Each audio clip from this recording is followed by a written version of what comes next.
वही पार्टी जो कि इतना बड़ा बिल लेकर आती है, जब चूज करने की बारी आई तो उसने महिला के ऊपर पुरुष को प्रधानता दी। आप मंत्री थी, आप विधायक थी, टिकट क्या अपनी वजहों से कटा कि स्वाति सिंह नॉन परफॉर्मर हैं, स्वाति सिंह क्या है, आखिर स्वाति सिंह का टिकट क्यों कटेगा? पर्सनल क्वेश्चन है, मैं इसका जनरली मैं अवॉइड करती हूँ इस तरह के क्वेश्चंस को। दयाशंकर सिंह भी डायनेमिक हैं। किसी व्यक्ति विशेष पर आप क्यों जा रहे हो?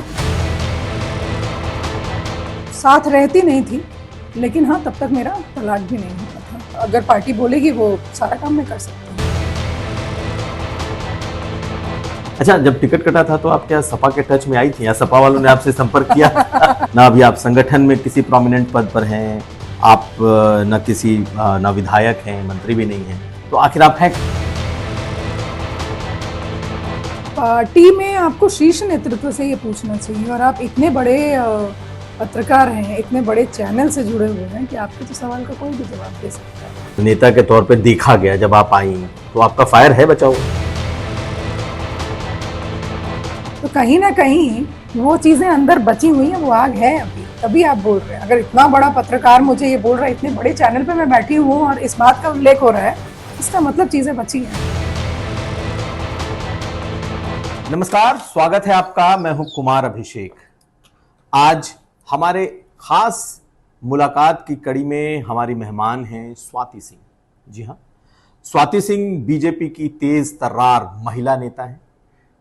पिछले योगी मंत्रिमंडल में तेज तर्रार मंत्री रही हैं और इस वक्त इस मंत्रिमंडल में वो मंत्रिमंडल में नहीं है, ना ही वो विधायक हैं, लेकिन बीजेपी के भीतर बड़ी आवाज हमेशा से मानी जाती रही है। बीजेपी की के भीतर जो इनकी एंट्री भी थी वो भी बड़ी ही एक डायनेमिक एंट्री के तौर पर रही, जब इन्होंने सीधे सीधे मायावती से पंगा लिया था, और वो भी तब जब उनकी बेटी के बारे में, उनके परिवार के बारे में भला बुरा कहा गया। ज्यादा वक्त नहीं गुजरा है, तकरीबन 7 साल 6 साल की कहानी है, लेकिन तब से स्वाति सिंह एक बड़ी पहचान के तौर पर उभरी हैं। इस वक्त हमारे साथ है, स्वागत है आपका स्वाति जी। धन्यवाद अभिषेक जी। तो सबसे पहले शुरू करते हैं इस बात से कि महिला आरक्षण का बिल आया, अब तो राष्ट्रपति जी की मुहर भी लग गई। एक तो महिला आरक्षण का बिल से आपको क्या लगता है कितना फायदा होने जा रहा है महिलाओं को? और महिला आरक्षण का बिल आ गया, महिलाओं को प्रतिनिधित्व है, लेकिन आप उस प्रतिनिधित्व से बाहर हैं। देखिए, सबसे पहले तो मैं आपके चैनल के माध्यम से माननीय प्रधानमंत्री जी को धन्यवाद देना चाहूँगी कि जिस बिल का, जिस अधिनियम का हम वर्षों से इंतज़ार कर रहे थे, मैं यहाँ इस देश की हर नारी के विषय में ज़रूर बोलूँगी कि हर नारी उस अधिनियम का, उस बिल का हम इंतज़ार कर रहे थे, उसको धरातल पर आप उतार कर लाए। इसके लिए हम सब, हर नारी, इस देश की हर नारी आपकी ऋणी है। और जहाँ तक आपने कहा कि कितना इससे महिलाओं को फ़ायदा होगा, देखिए, मैं जिस पार्टी का हिस्सा हूँ, पंडित दीनदयाल उपाध्याय जी की विचारधारा थी कि अंतिम पायदान पर खड़े व्यक्ति को हमें आगे लेकर आना है, और कहीं ना कहीं हमारे समाज की महिलाएं अंतिम पायदान पर खड़ी थी। इसीलिए माननीय प्रधानमंत्री जी ने जब 2014 में इस देश की बागडोर को संभाला, तो उन्होंने इस बात के लिए वो फोकस्ड रहे, महिलाओं को केंद्र बिंदु में रखकर, बेटियों को केंद्र बिंदु में रखकर वो सारी योजनाएं लेकर आए ताकि इस देश की आधी आबादी को हम सशक्त कर सकें। और आज उसी को और ज़्यादा, उस आधी आबादी को और ज़्यादा सशक्त बनाने के लिए इस अधिनियम को धरातल पर माननीय प्रधानमंत्री जी ने उतारा है। इसका बहुत फ़ायदा मिलेगा, हर महिला को फ़ायदा मिलेगा, इसलिए कि संसद में जब महिलाओं की सहभागिता ज़्यादा होगी, विधानसभाओं में जब महिलाओं की सहभागिता ज़्यादा होगी, क्योंकि वो ऐसी जगह है जहाँ पर हमें ये कहना चाहिए कि उस छत के नीचे पॉलिसी मेकिंग का काम होता है। तो डेफिनेटली जब महिलाएं जो कि भुक्तभोगी हैं बहुत सारी समस्याओं से, जब वो उस सदन में बैठेंगी, उस सदन या उस संसद का हिस्सा होंगी, तो अपनी समस्याओं को बताएंगी और उस आधार पर हम पॉलिसीज़ को बनाएंगे। ठीक है, ये बात तो आप बिल्कुल सही कह रही हैं कि महिलाओं का प्रतिनिधित्व बढ़ेगा, महिलाओं के लिए बहुत कुछ होगा, लेकिन वही पार्टी जो कि इतना बड़ा बिल लेकर आती है, जब चूज करने की बारी आई तो उसने महिला के ऊपर पुरुष को प्रधानता दी। आप मंत्री थी, आप विधायक थी, और आपकी पार्टी ने चूज किया कि नहीं, आपको टिकट नहीं देना है, आपके पति को देना है। तो कहने में और करने में तो बड़ा अंतर है ना पार्टी के आपके। मैं यहाँ पर थोड़ा आपसे अलग सोचती हूँ। पार्टी ने थोड़ा और पहले जाइए, 2022 से अगर पहले 2016 या 2017 में जाएंगे तो आप देखेंगे कि पार्टी ने मुझे भी बहुत सारे अपॉर्चुनिटीज़ दी। पार्टी ने मुझे महिला मोर्चा का अध्यक्ष बनाया 2016 में, 2017 में मैं विधानसभा चुनाव लड़ी और उत्तर प्रदेश सरकार में मुझे मंत्री भी बनाया गया। पार्टी ने वो भी दिया। ठीक है, ये परिवार है। और जहाँ तक आप, पार्टी ने पति का चयन नहीं किया। ये हो सकता है क्योंकि अगर पति या पत्नी की बात नहीं थी, बात थी स्वाति सिंह की बात थी। और स्वाति सिंह का टिकट किन कारणों से कटा, मुझे लगता है यहाँ पर उल्लेख करने की जरूरत नहीं है। चलिए आप वहां से किसी और को टिकट दिया गया, सरोजनी नगर से किसी जिनका आप नाम ले रहे हैं उन्हें नहीं दिया गया। तो इसलिए यहाँ पर मुझे लगता है कि स्वाति सिंह विषय थी। तो स्वाति सिंह का टिकट क्या अपनी वजहों से कटा कि स्वाति सिंह नॉन परफॉर्मर हैं? स्वाति सिंह क्या है आखिर? आखिर स्वाति सिंह का टिकट क्यों कटेगा? कोई वजह तो होनी चाहिए। और मान ले ठीक है स्वाति सिंह का टिकट कटा, पति को नहीं दिया गया, किसी और को दिया। भाई आपके एवज में कहीं ना कहीं तब तत्कालीन आपके पति थे, अब तो खैर जी बिल्कुल मैं सेपरेशन है आपको। क्योंकि हमारी पार्टी की जो एक विचारधारा है कि परिवार से हम एक ही व्यक्ति को टिकट देते हैं या दे सकते हैं। उस समय डेफिनेटली मैं उनके साथ थी, साथ रहती नहीं थी, लेकिन हाँ तब तक मेरा तलाक भी नहीं हुआ था। तो ये ज़रूर था कि दोनों में से किसी एक को ही देना था। तो पार्टी ने मेरा चयन नहीं किया, बट इसका मुझे कोई गुरेज भी नहीं। आपको गुरेज से मतलब नहीं है ना, मतलब तो फिर पार्टी पे सवाल तो उठेंगे ना कि भाई आप महिला आरक्षण बिल और महिलाओं की बड़ी बड़ी बातें करेंगे और जब चुनने की बारी आएगी तो आप पार्टी ने नहीं। अगर आप ये प्रश्न उठा रहे हैं पार्टी पर, तो मुझे लगता है थोड़ा पहले भी जाकर देखना चाहिए कि जिस समय महिला बिल नहीं आया था उस समय भी पार्टी ने स्वाति सिंह को मौका दिया। और अगर आज पार्टी वो मौका, अगर 2017 या 16 में पार्टी स्वाति सिंह को मौका नहीं देती तो शायद आज मैं आपके चैनल पे नहीं बैठती। स्वाति सिंह को तो पार्टी ने टैलेंट देखा तब दिया था ना भाई। 2016-17 की वही बात है जब आपके ऊपर आक्षेप लगे, परिवार पर लगा, आपके पति जेल गए, तब आपने जो एक तरीके से सड़कों पर उतरकर आपने जो बातें कही, पार्टी को लगा कि नहीं कहीं हमारे विचार परिवार की लड़की है, बहुत पहले से है और इसके अंदर वो टैलेंट है, तो आपको दिया उन्होंने। आप लड़ी तब। तो पार्टी ने कोई ऐसे थोड़े उठा के आपको दे दिया था कि तो आप ले लीजिए और आप बन जाइए। मैं मानती हूँ विद्यार्थी परिषद में, मैं जब क्लास 12th में थी 96 में, तब से मैं विद्यार्थी परिषद से जुड़ी थी। पार्टी के बहुत सारे संगठन के और संघ के ऐसे बहुत सारे सीनियर व्यक्ति थे जिनसे जो मुझे बहुत अच्छी तरीके से जानते थे, मेरे काम को जानते थे। उस समय मेरे पास प्रदेश सह मंत्री का दायित्व भी रहा, तो सभी लोग इस बात से अवगत थे। तो कहीं ना कहीं उस वजह से भी पार्टी ने मुझे वो अवसर दिया।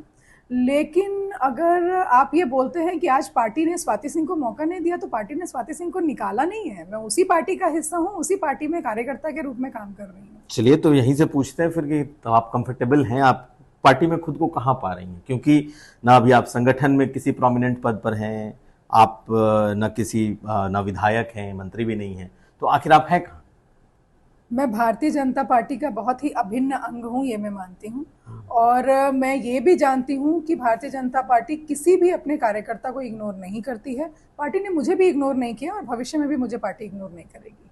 चलिए, इससे जुड़ा एक और सवाल उसी से है कि आखिर ऐसा क्या हुआ कि पार्टी ने आपको टिकट नहीं दिया? मैं ठीक थोड़ा पीछे ही जा रहा हूँ, आखिर क्या हुआ कि पार्टी ने आपको टिकट? ये मुझे लगता है कि अगर इस सवाल को आप पार्टी के किसी ऐसे व्यक्ति से पूछेंगे जो उस समय निर्णायक उस टेबल पर बैठे थे जहां निर्णय हो रहा था, तो मुझे लगता है इसका जवाब वो ज़्यादा सही दे सकते हैं। क्योंकि सच पूछिए तो ये मुझे भी नहीं जानकारी है कि किन कारणों से या किन वजहों से मेरा टिकट कटा। वो अलग बात है कि मुझे कोई शिकायत नहीं है, क्योंकि पार्टी को जब देना था तो पार्टी ने मुझे दिया भी, और मुझे विश्वास है कि भविष्य में भी पार्टी का जो आदेश होगा उस ही हिसाब से मैं काम भी करूँगी और करेगी पार्टी। तो अब तो परिवारवाद का भी ठप्पा आपके ऊपर नहीं है, क्योंकि आप मतलब थोड़ा पर्सनल हो गया सवाल, लेकिन आप दोनों अलग अलग हो चुके हैं। दयाशंकर सिंह और आप अलग हैं, पति पत्नी, अब तलाक हो चुका है। तो आपको लगता है कि तलाक की एक वजह यह भी रही क्या कि दोनों आदमी चूंकि एक साथ, अब परिवारवाद का मामला है पार्टी के भीतर, दोनों लोग एक साथ पॉलिटिक्स नहीं कर सकते, तो अब अलग भी लड़ लो, और कुछ पर्सनल रीजन जो रही है वो तो मैंने आपके लिए मून इन डिस्गाइज जैसा है क्या? नहीं, ऐसी कोई बात नहीं है। ये मैंने पहले भी उल्लेख किया। वैसे बहुत पर्सनल क्वेश्चन है, मैं इसका जनरली मैं अवॉइड करती हूँ इस तरह के क्वेश्चंस को। लेकिन चूंकि आपने एक ऐसा प्रश्न कर दिया कि क्या राजनीतिक कोई लोभ था मेरे अंदर इसलिए मैंने तलाक लिया, ऐसा नहीं है। मेरा तलाक 2014 में ही फाइल था। कुछ डिस्प्यूट्स थे, किन कारणों से थे वो उसका उल्लेख मैं यहाँ नहीं करना चाहूँगी। तो ये कोई आक्षेप मेरे ऊपर नहीं लगा सकता है कि राजनीतिक लालसा की वजह से मैंने ऐसा किया। कुछ परेशानियां थी जिनकी वजह से, और इस बात का मैं आपको 2017 में भी कई कुछ एक चैनलों पर ये भी उल्लेख हुआ था उस समय। ऐसा नहीं था कि मीडिया के लोगों ने उस समय इस बात को नहीं उठाया था उस समय भी लोगों ने उठाया था इस बात को। लेकिन उस वक्त लोगों ने ये भी देखा था कि आप लोग एक साथ होने की भी कोशिश कर रहे थे जब सरकार बनी थी तब। बिल्कुल, हम उसके बाद हम साथ में भी रहे हैं। तो आप कंटिन्यू करिए, आप कह रही थी। नहीं, हम उसके बाद साथ में भी रहे हैं। मैं देखिए, मैं झूठ नहीं बोलती हूँ, और साथ में रहे, लेकिन कुछ स्थिति परिस्थिति ऐसी रही कि मुझे लगता है कि चीज़ें सौहार्दपूर्ण ढंग से अगर अलग रह करके भी चल रही हैं तो वैसे करना चाहिए। वैसे आक्षेप की आपने बात की, तो आक्षेप आपके पूर्व पति ने ही लगाया था कि वो उनका इसके पीछे पॉलिटिक्स है, इसके पीछे और कुछ नहीं है, वो उनकी महत्वाकांक्षा है, इसलिए ये सवाल आ गया सर। देखिए, हर व्यक्ति की सोच होती है, वो उनकी सोच थी, उन्होंने जो उनके विचार थे उन्होंने अपने विचार रखे, मेरे विचार उससे इतर है। आप आने वाले वक्त में बीजेपी के साथ अपने आप को कहाँ देख रही हैं? क्या 2024 में आपको लगता है कि चूंकि अब महिला आरक्षण की बात हो गई, ठीक है, आरक्षण में आने में वक्त लगेगा, लेकिन पार्टी आपको किसी अच्छे जगह पर टिकट देगी या फिर आप संसद में भी पहुंचेंगे, ऐसा लगता है? देखिए, ये तो पार्टी का निर्णय होगा, क्योंकि अभी इससे पहले भी आपने मुझसे ये सवाल किया कि आपका टिकट क्यों कटा, किन कारणों से कटा। तो मैंने जो आपसे बोला कि जो लोग उस समय उस टेबल पर बैठे थे, जिनको जहां पर निर्णय लेना था, अगर ये सवाल आप उनसे करते तो शायद अच्छा रहता। इस सवाल के लिए आज भी वो लोग बहुत महत्वपूर्ण जगह पर बैठे हैं। इस सवाल के लिए भी मैं आपको यही बोलूंगी कि शायद उन लोगों से पूछेंगे तो वो इसका जवाब बेहतर तरीके से और बेहतर जवाब दे सकते हैं, क्योंकि मैं उस निर्णायक पोजीशन पर नहीं हूँ और उस निर्णायक टेबल पर भी नहीं बैठी हूँ। हाँ, ये ज़रूर है कि मैं एक कार्यकर्ता के रूप में काम कर रही हूँ। पार्टी का जो भी निर्णय होगा डेफिनेटली वो मुझे मान्य है। लेकिन स्वाति सिंह मंत्री विधायक सब रह चुकी हैं, कम से कम प्रवक्ता हो सकती हैं, चेहरा हो सकती हैं पार्टी का पक्ष रख सकती हैं, पार्टी के किसी बड़े विंग का अध्यक्ष हो सकती हैं। ये सब कुछ तो पार्टी ने अभी तक सोचा ही नहीं। क्या है, मतलब पार्टी के भीतर कुछ देखिए, मैं अलग तरीके से माहौल है क्या? नहीं, देखिए, मैं आपको बताऊं, भारतीय जनता पार्टी किसी एक व्यक्ति विशेष की या किसी एक परिवार की पार्टी नहीं है। यहाँ पर हर कार्यकर्ता, अगर उसे लगता है कि कोई ऐसे सवाल खड़े हो रहे हैं जो उनके पार्टी के ऊपर आक्षेप लग रहा है, तो हर कार्यकर्ता को ये आज़ादी है कि आप सच सबके सामने ले आइए। तो मैं भी उसी कार्यकर्ता के रूप में, मुझे उसके लिए स्पोक्स पर्सन बनने की ज़रूरत नहीं है। मैं एक कार्यकर्ता के रूप में आपके चैनल पर आज बैठ करके आपके सवालों का जवाब दे रही हूँ। लेकिन पार्टी से तो दूर दिख रही हैं, ना चुनाव प्रचार में दिखाई दे रही हैं, ना पार्टी दफ्तरों में दिखाई दे रही हैं। नहीं, मैं पार्टी दफ्तर में जाती हूँ, और ऐसा नहीं है, पार्टी ड्यूटी भी लगाती है, वहां भी जाती हूँ। आप लोग कवरेज नहीं करते हैं।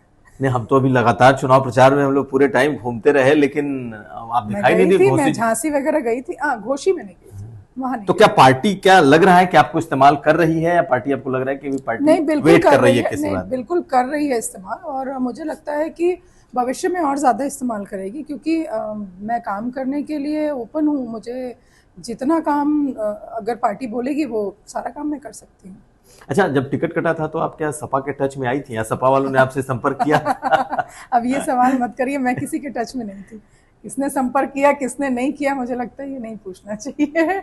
या अगर आप सवाल कर सकते हैं, मुझे जवाब देना उचित नहीं लगता है। तो मतलब माना जाए कि लोगों ने आपसे संपर्क किया होगा, हम ये तो मान ही सकते हैं। मानने के लिए तो आप कुछ भी मान सकते हैं। तो क्या सही में आपको बीजेपी अगर आपको इस्तेमाल नहीं कर पा रही है, या आपको लग रहा है कि करेगी, आपको लगता है कि विपक्ष के लोग आपसे कहीं ना कहीं संपर्क करने की कोशिश कर रहे हैं, आपका और भी रास्ता खुला है? कोई बीजेपी थोड़ी है ऐसी कि अकेली बीजेपी ही ऐसी पार्टी है आपके लिए? बड़ा ऐसा कुछ नहीं है। देखिए, मैंने बोला, मैं 96 से विद्यार्थी परिषद से जुड़ी हूँ, अपने संगठन से जुड़ी हूँ। मैं बहुत छोटी थी, क्लास 12th में एक बच्चा अपरिपक्व होता है। ये ज़रूर कहूँगी कि उस समय जब मैं संगठन से जुड़ी तो उसके बाद जो पार्टी की विचारधारा धारा थी उससे मेरे अंदर बहुत परिपक्वता आई है। तो जो चीज़ें बचपन से जो चीज़ें आपके अंदर डाली जाती हैं उसे निकालना थोड़ा मुश्किल होता है। तो जब ये मुश्किल काम है तो मतलब वो झिझक है जिस विचार परिवार से आप जुड़ी हुई हैं कि जिस झिझक नहीं है। मुझे हाँ, लगता है आपने अभी 7 साल हो गए मुझे एक्टिव पॉलिटिक्स में। पिछले 7 साल में आपने देखा होगा कि कभी भी किसी भी सवाल का जवाब मैंने संकोच करके मैंने नहीं दिया है। जो सवाल का जो नहीं, जवाब सवाल के जवाब की बात नहीं है, विचारों को छोड़कर दूसरे विचारों की तरफ जाने की झिझक। मैंने इस ओर सोचा नहीं कि मुझे कहीं और जाना है, हम्म, क्योंकि पार्टी ने मुझे ना तो मुझे पार्टी ने निकाला थोड़ी ना है, ना मुझे पार्टी ने इग्नोर किया है। किनारे लगाए। किनारे भी नहीं लगाया है। अगर किनारे लगाता तो आज मैं जाती हूँ, कार्यालय जाती हूँ, सबसे मिलती जुलती हूँ, मुझे कभी किसी ने मना नहीं किया। अगर किनारे लगा देता पार्टी ने तो मुझे मुझे लगता नहीं है कि शीर्ष नेतृत्व के लोग या जितने भी बड़े लीडर्स हैं पार्टी में वो मुझसे परहेज करते हैं, मुझसे मिलते नहीं। तो ऐसा तो कुछ नहीं तो है। आपको उम्मीद है कि पार्टी आप आने वाले दिनों में आपके बारे में भी ख्याल करेगी और आपको आपके मुझे बारे में उम्मीद सोचेगी। है और पूरा विश्वास है, और मैं जानती हूँ कि पार्टी अपने किसी भी कार्यकर्ता को इग्नोर नहीं करती है। हर कार्यकर्ता के विषय में सोचती है, जैसे सबके विषय में सोचती है वैसे मेरे विषय में भी पार्टी सोचेगी। लेकिन आपको लगता नहीं कि एक मेल डोमिनेंस वाली पार्टी आपकी भी है, जहां महिलाओं के लिए जगह कम ही दिखाई दे रही है? आप नाम ले, अगर हम आपसे पूछें कि 4-5 बड़े महिला नेताओं का आप अपनी पार्टी में नाम ले लिए जो इस वक्त बहुत एक्टिव हो, स्मृति ईरानी को अगर आप छोड़ दें तो देखिए, बताइए कौन है? जहाँ तक आपने बोला मेल मेल डोमिनेंस की बात की मेरे हमारे पार्टी में, तो जब आपने प्रश्न शुरू किया था तो आपने विमेन बिल बिल की बात की, उस अधिनियम की आपने बात की कि वो एक्ट पास हो गया है। तो मेल डोमिनेंस अगर होता तो मानसिकता की बात देखिए, माननीय प्रधानमंत्री जी पुरुष हैं और पुरुष होने के साथ उन्होंने महिलाओं को सशक्त करने की सोच अपने अंदर रखी है। उस विचार के साथ वो समय समय पर हमें सशक्त करने के लिए योजनाएं ले आते हैं, और आज उसी का एक रूप हमें नारी शक्ति वंदन अधिनियम के रूप में देखने को मिल रहा है। तो मैं ये नहीं मानती हूँ कि मेल डोमिनेंस हमारी पार्टी में भी है। हाँ, यदा कदा कहीं आप चीज़ों को, मैं इससे बहुत डिनाई भी नहीं करूँगी, लेकिन अगर मैं शीर्ष नेतृत्व की बात करूँ, चाहे वो केंद्र में हो या प्रदेश में हो, उनकी ऐसी सोच नहीं है, वो इस विचारधारा से कहीं से भी इन्फ्लुएंस्ड नहीं है।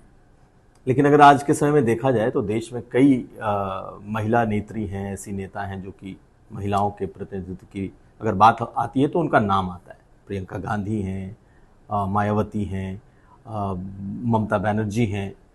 आपकी पार्टी में अगर देखा जाए तो सुषमा स्वराज के बाद कोई बड़ा चेहरा ऐसा नहीं दिखता जिसको लोग रोल मॉडल के तौर पर देखें। ठीक है, एक स्मृति ईरानी जी दिखाई देती हैं। आपको लगता नहीं कि आपकी पार्टी में भी महिला नेतृत्व को लेकर के क्राइसिस है? आप देखिए केंद्र में कितनी महिलाएं मंत्री हैं।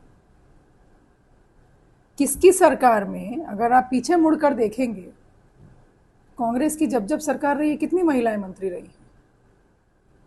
स्वाति सिंह पहली बार विधायक बनी थी और स्वाति सिंह को पार्टी ने मंत्री बनाया, सरकार में मंत्री बनाया, तो वो एक अपॉर्चुनिटी मिली।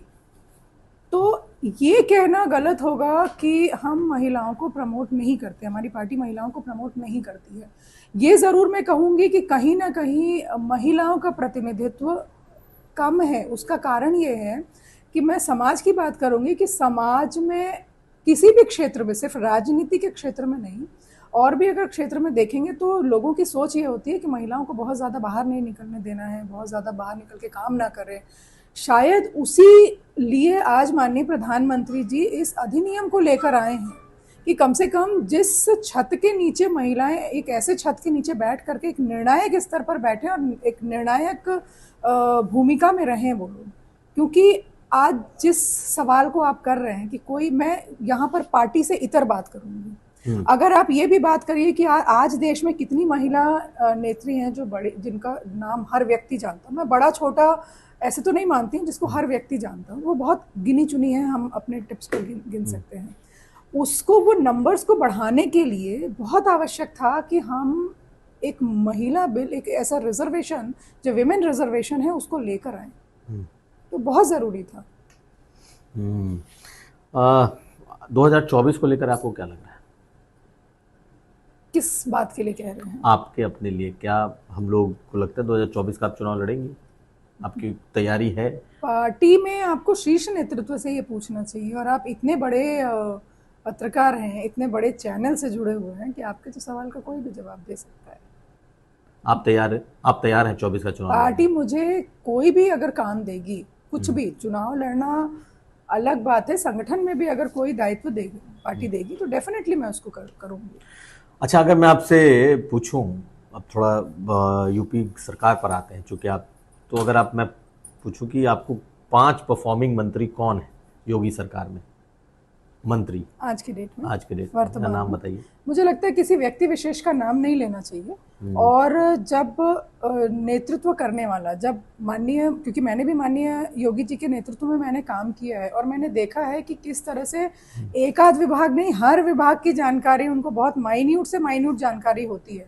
तो उनके अंडर में हम एक ट्रेनिंग भी लेते हैं कि कैसे काम करना चाहिए, और कहीं ना कहीं धीरे धीरे लोग पॉलिश भी होते हैं। मैं भी बहुत पॉलिश हुई हूँ उनके अंडर में काम करके, उनके साथ काम करके बहुत पॉलिश हुई हूँ। तो मुझे लगता है कि हर व्यक्ति का एक लर्निंग पीरियड, और आजीवन वो लर्निंग पीरियड चलता है। हर व्यक्ति अपने जितनी उसकी कैपेसिटी है उस लेवल का या उससे ज़्यादा बढ़ के काम करना चाहता है। जिसके नेतृत्व में हम काम कर रहे हैं वो बहुत मैटर करता है, और माननीय योगी जी के नेतृत्व में जितने लोग भी काम कर रहे हैं, ऐसा हो ही नहीं सकता है कि वो डायनेमिक ना हो। अच्छा, सब लोग डायनेमिक हैं उनके मंत्रिमंडल बिल्कुल। में? होता ये है कि जब प्रिंसिपल अगर अच्छा है, काम करने वाला है, तो वो सबसे नीचे काम करा लेता है। दयाशंकर सिंह भी डायनेमिक हैं? किसी व्यक्ति विशेष पर आप क्यों जा रहे हैं? नहीं, चलिए ठीक है, ये आपका अधिकार है कि आप, अच्छा, महिलाओं पर ही चूंकि सवाल है, तो आज के समय में अगर हम बीजेपी से अलग बात करें तो प्रियंका गांधी, मायावती, ममता बनर्जी, आपकी नज़र में सबसे मजबूत और आपका पसंदीदा महिला नेता कौन है? देखिए, वो महिला जो सही समय पर सही निर्णय करती हूँ, किसी भी क्षेत्र में, सिर्फ पॉलिटिकल क्षेत्र की बात नहीं करूँगी, वो सबसे अच्छी महिला है। और उसमें मेरा ये मानना है, हमारे समाज में एक माँ से ज़्यादा अच्छी नारी कोई और हो नहीं सकता है। जिस भी नारी के अंदर ममत्व है, जिस भी नारी के अंदर एक माँ है, वो हर काम को कर सकती है। तो किसी पर्टिकुलर नाम पर हम किसी को चिन्हित नहीं कर सकते। नहीं तो भाई देखा जाए तो प्रियंका गांधी माँ है, तो सभी कॉम्पिटेंट है। हर नारी, इस देश की हर नारी कॉम्पिटेंट है। जब हम सृष्टि का निर्माण कर रहे हैं, जब हम एक बच्चे को जन्म दे रहे हैं, वो काम कोई और कर नहीं सकता, उतनी पीड़ा कोई और झेल नहीं सकता है। तो जब किसी भी अच्छी चीज़ का निर्माण होता है तो उसमें बड़ी पीड़ा झेलनी होती है, वो एक महिला ही कर सकती है। स्वाति जी, आपको फायर ब्रांड नेता के तौर पे देखा गया जब आप आई, तो आपका फायर है बचा हुआ? आपको लगता नहीं है कि कोई भी महिला, फायर ब्रांड में इसलिए कह रहा हूँ कि उसके अंदर अगर उसे लगता है कि सामने वाला गलत है, इन एनी, मतलब किसी भी एस्पेक्ट में मैं बात कर रही हूँ, मैं उस समय में नहीं जाना चाहती हूँ जब मेरी शुरुआत हुई थी। उसके अंदर जो आग होती है ना, वो फायर ब्रांड की तरह, आप बोलिए चाहे जो भी बोलिए, वो चीज़ें निकल कर आती हैं। और फायर ब्रांड आप ही लोगों ने बोला फायर ब्रांड है, और आज भी आप बोलते हैं फायर ब्रांड है। अभी आपने, जब आप शुरू में इंट्रोड्यूस कर रहे थे, तो आपने यही नाम बोला। हम लोगों ने देखा था ना, वो उस दौर में देखा था जब आप बन रही थी। आपने देखा था, लेकिन जब आज आपने अपनी बात की शुरुआत की, तो इसी लाइन से आपने शुरू किया।